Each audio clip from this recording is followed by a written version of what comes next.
Sistema camerale, forze dell'ordine e giornalisti esperti di criminalità si sono dati appuntamento all'M9 di Mestre in provincia di Venezia per partecipare a 3 giorni di convegni ed eventi Mafie in Veneto, presenza nell'economia e nell'ambiente, che ha permesso di discutere di diversi temi strategici, dagli strumenti di contrasto disponibili alla valorizzazione dei dati come asset strategico per lo sviluppo delle aziende confiscate alla malavita.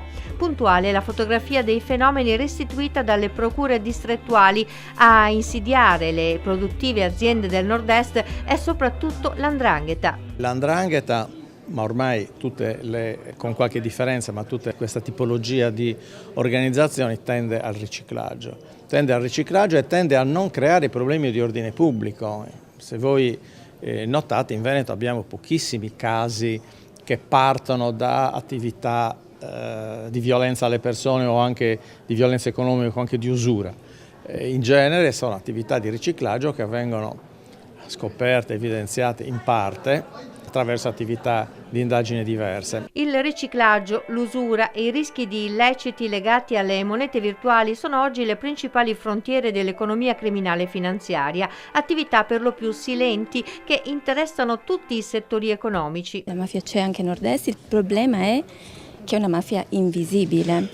La difficoltà per tutti, dagli investigatori, credo, alla società civile, è rappresentata proprio da questo: se non hai un volto, se non hai un nome, ma hai un sistema, questo sì, a questo siamo arrivati, ecco, tutto si rende più difficile, anche perché è una mafia che non porta armi, non porta paura, ma porta soldi, porta servizi. È una mafia silente, una mafia che si insinua nel tessuto economico di un territorio sano, e quindi è tanto più difficile da riconoscere. Non ci sono settori economici dove le mafie non sono presenti. L'importante per il cittadino, l'imprenditore, l'operatore è quello di sapere che sono presenti e poter capire che una dinamica di mercato irregolare non è legata soltanto a una criminalità comune, ma può essere anche legata a una criminalità mafiosa. Se io ti offro un servizio a un prezzo al di sotto di quello di mercato,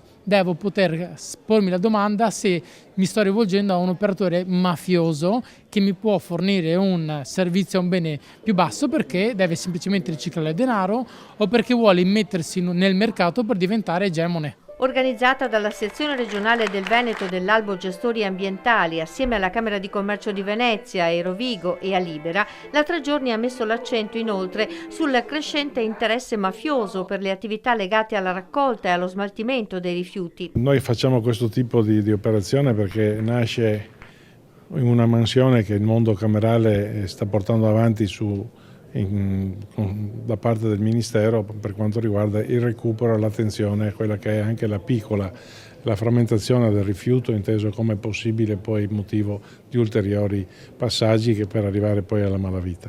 Questo è un aspetto che ci fa iniziare a operare su settori che magari una volta davamo poca attenzione. Questo per le singole imprese. Se poi guardiamo dall'altra parte, il contenitore delle Camere di Commercio sono, da un punto di vista del Ministero, la banca dati più grossa che esista in Italia, che sta cercando sempre di più di interagire con quelle che sono le banche dati delle forze dell'ordine, con quelle che sono le banche dati in generale, per cercare poi di mettere in rete quelle che possono essere anche opportunità di ulteriori valutazioni di chi magari fa indagini e ha bisogno di conoscere perfettamente i territori. Toccante la testimonianza di Tiberio Bentivoglio, imprenditore vittima di mafia, oggi impegnato a diffondere nelle scuole il messaggio della legalità anche con uno spettacolo teatrale. Io ho incontrato l''ndrangheta in carne e ossa da imprenditore 32 anni fa e non ho esitato a dire di no. Si può dire di no, si deve dire di no, e anche qui le mafie non sono arrivate l'altro ieri, sono arrivati in silenzio, sono arrivati col sorriso in bocca per fare affari. Bisogna studiarle queste cose perché loro sono qui e sono vicini a noi.